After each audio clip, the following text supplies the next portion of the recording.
For lesson 8, we're going to start talking about conclusions. So remember, for your explanatory essay, you're going to need a very strong conclusion. And that's pretty much for every essay, you need a strong conclusion. But an explanatory essay, remember, your purpose is to give your audience information. So you're not putting opinions in there, okay?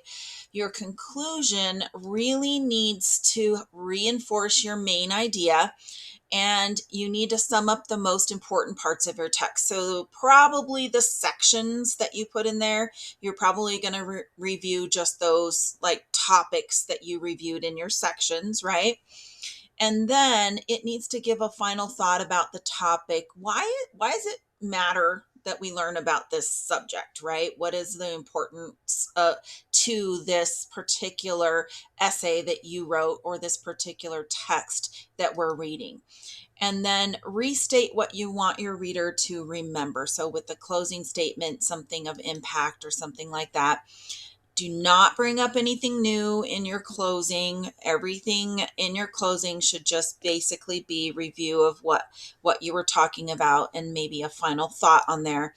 And then remember, this is not a persuasive essay. This is not an argumentative essay. We will be writing one of those later, but this is an explanatory essay. So again, your purpose is just to give your audience information about that topic, right?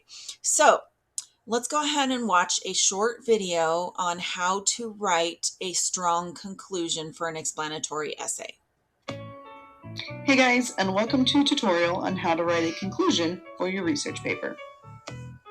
Believe it or not, we're going to do this in 3 easy steps. Step 1 is to restate your thesis statement using different words but the same idea. Step 2, transition, again making it flow as you go into your last sentence. And finally, your last thing you leave the paper with is a final thought. So let's take a closer look at step 1. Here's my original thesis.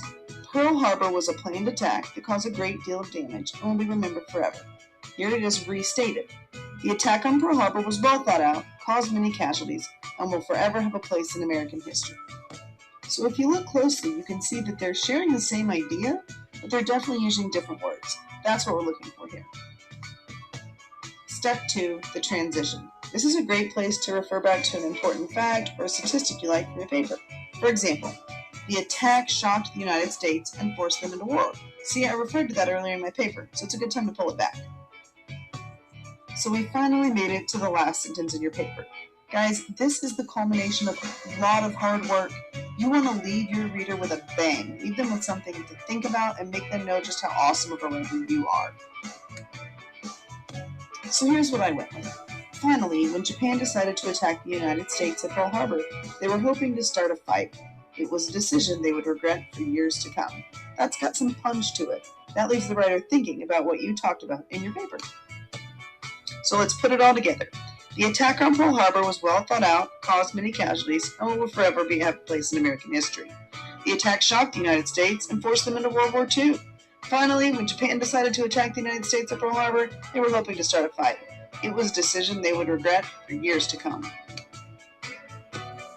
So when you put the pieces together, you've got a strong conclusion. Now let's review. Step 1, restate your thesis in different words. Same idea, different words. Step 2, transition it. Great place to use a thought you liked from your paper. And finally, step 3, that final thought that sends it home. Your turn, guys. Go write some conclusions. Created using Powtoon. So notice in the video that they did not express any kind of opinions in there, because it wasn't an argumentative essay.